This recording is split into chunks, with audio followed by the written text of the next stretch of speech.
درد عشق اشعار 13۔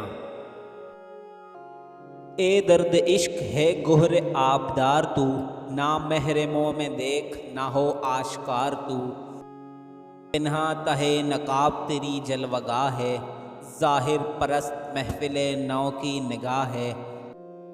آئی نئی ہوا چمن ہست و بود میں، اے درد عشق اب نہیں لذت نمود میں۔ ہاں خود نمائیوں کی تجھے جستجو نہ ہو، منت پذیر نالے بلبل کا تو نہ ہو۔ خالی شراب عشق سے لالے کا جام ہو، پانی کی بوند گریہ شبنم کا نام ہو۔ پنہاں درون سینہ کہیں راز ہو تیرا، اشک جگر گداز نہ غماز ہو تیرا۔ گویا زبان شاعر رنگیں بیاں نہ ہو، آواز نے میں شکوہ فرقت نہاں نہ ہو۔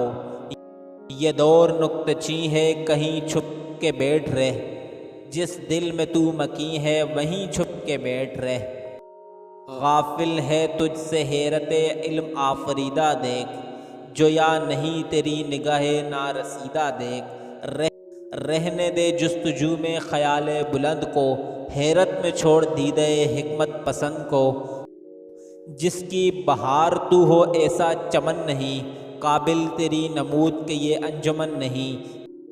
یہ انجمن ہے کشتہ نظارہ مجاز، مقصد تیری نگاہ کا خلوت سرائے راز۔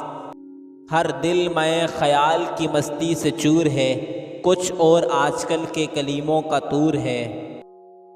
مشکل الفاظ کے معنی: گوہر آب یعنی چمکدار موتی، نامحرم یعنی ناواقف، پنہاں یعنی چھپا ہوا، تہہ نقاب یعنی پردے کے نیچے یعنی چہرہ، جلوگاہ یعنی ظاہر ہونے کی جگہ، ظاہر پرست یعنی ظاہری دنیا کو ماننے والا، محفل نو یعنی نئی بزم، نئی ہوا یعنی نئے خیالات، چمن ہست و بود یعنی یہ دنیا، نمود یعنی ظاہر ہونا، خود نمائیوں یعنی خود نمائی، نالۂ بلبل یعنی بلبل کا چہچہانا، گریہ یعنی رونا، درون سینہ یعنی دل میں، اشک جگر گداز یعنی جگر کو پگھلانے والے آنسو، غماز یعنی چغل خور، گویا یعنی بولنے والا، رنگیں بیاں یعنی دلکش اشعار کہنے والا، نکتہ چیں یعنی عیب نکالنے والا، مکیں یعنی ٹھکانہ کیے ہوئے، حیرت علم آفریدہ یعنی علم کی پیدا کردہ حیرانی، جویا یعنی تلاش کرنے والی، نگاہ نارسیدہ یعنی نگاہ جو اپنے مقصود تک نہ پہنچے، خیال بلند یعنی فلسفے کی بلند سوچیں، دیدہ حکمت پسند یعنی فلسفے کو پسند کرنے والی نگاہ، کشتہ نظارہ مجاز یعنی ظاہری حسن پہ مرنے والا، یہ انجمن یعنی یہ زمانہ، خلوت سرائے راز مراد کائنات کی حقیقت کی تنہائی کی جگہ یعنی منزل، آج کل کے کلیم یعنی موجودہ دور کے فلسفی جو جذبہ عشق سے خالی ہیں، طور یعنی طور سینہ جہاں حضرت موسیٰ علیہ السلام کو خدا کا جلوہ نظر آیا۔ تشریح: اس نظم میں اقبال عشق کے جذبے میں جو کسک ہوتی ہے اس سے مخاطب کرتے ہوئے فرماتے ہیں کہ تو ایک انتہائی چمکدار موتی کی مانند ہے، لہٰذا تجھ پر لازم ہے کہ جو اس جذبے سے آگاہی نہیں رکھتے ان کے روبرو اپنے وجود کو آشکار نہ کرے۔ تیری کیفیت تو اس حسین چہرے کی سی ہے جو نقاب میں چھپا ہونے کے باوجود بھی اپنی تابندگی مظہر ہوتا ہے۔ میں تجھے اس حقیقت سے پوری طرح آگاہ کرنا چاہتا ہوں کہ عہد نو کے لوگ محض ظاہری چیزوں کو ہی اہمیت دیتے ہیں اور باطن تک ان کی نظر نہیں پہنچتی۔ اے درد عشق، اس کائنات میں تو ایسی ہوا چل پڑی ہے کہ باشعور لوگ اب اپنے روبرو ظاہر اشیاء سے لطف نہیں اٹھا سکتے۔ چنانچہ تیرے لیے لازم ہے کہ اپنے وجود کو ظاہر کرنے کی جستجو نہ کرے، یوں بھی تیرے لیے کیا ضروری ہے کہ خود کو نالے بلبل کی احسان مندی قبول کرے، کہ اس طرح تو تیری حیت ظاہر ہونے کا امکان ہے۔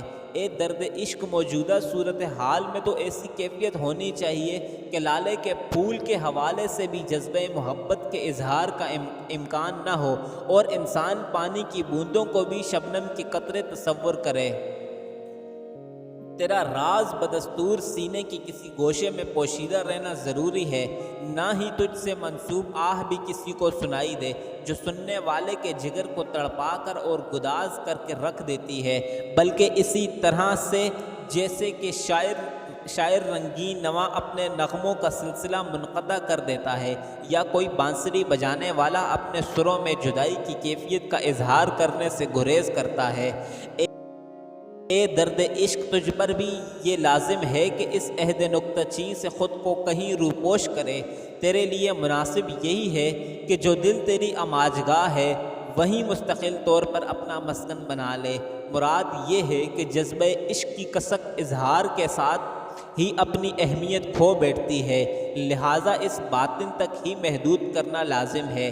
حیرت کی بات تو یہ ہے کہ تیرے وجود سے اہل علم و دانش آگاہ نہیں اور تیری کسک کا بھی ادراک نہیں، لیکن اس سے کیا فرق پڑتا ہے کہ تو ان اہل علم و دانش کو اسی طرح سے حیرت زدہ ہی رہنے دے، اور جو لوگ خود کو حکمت و آگہی کا مظہر سمجھتے ہیں انہیں بدستور عدم واقفیت کا شکار ہی رہنے دے۔